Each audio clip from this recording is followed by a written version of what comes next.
CNN, House Republicans are fed up and openly blaming their Senate colleagues across the Capitol for torpedoing their party's pledge to repeal and replace Obamacare.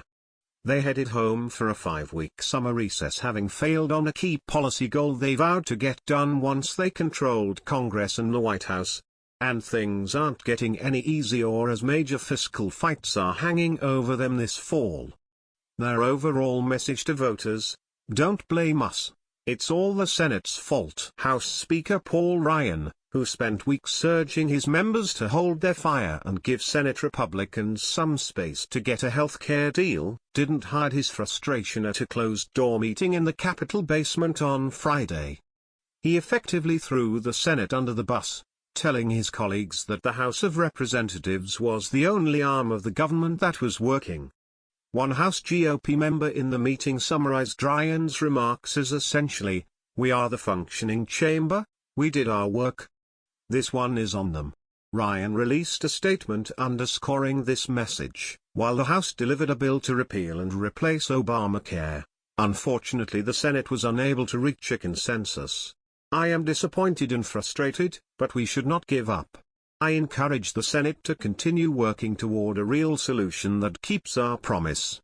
Representative Brian Mast, a Florida Republican and Iraq War veteran who lost both legs in combat, told reporters the Senate showed they don't have the courage they need. "Unacceptable.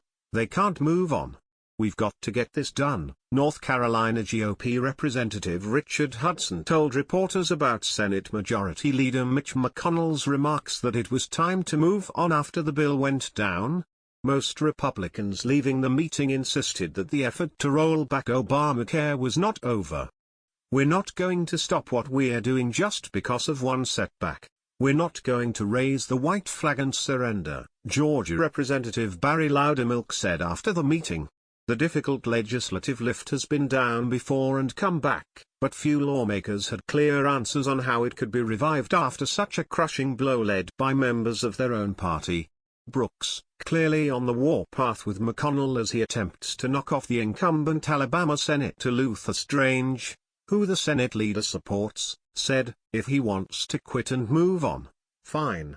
He should resign from the leadership and let some bold new conservative leadership take over. "I don't feel like we're in a war, but I feel like there's deep disappointment among House Republicans that we did our work and got a bill out and they failed. I'm not pointing my finger at any one person. I think this is an institutional problem for the Senate," Representative Bradley Byrne, Republican Alabama, told CNN.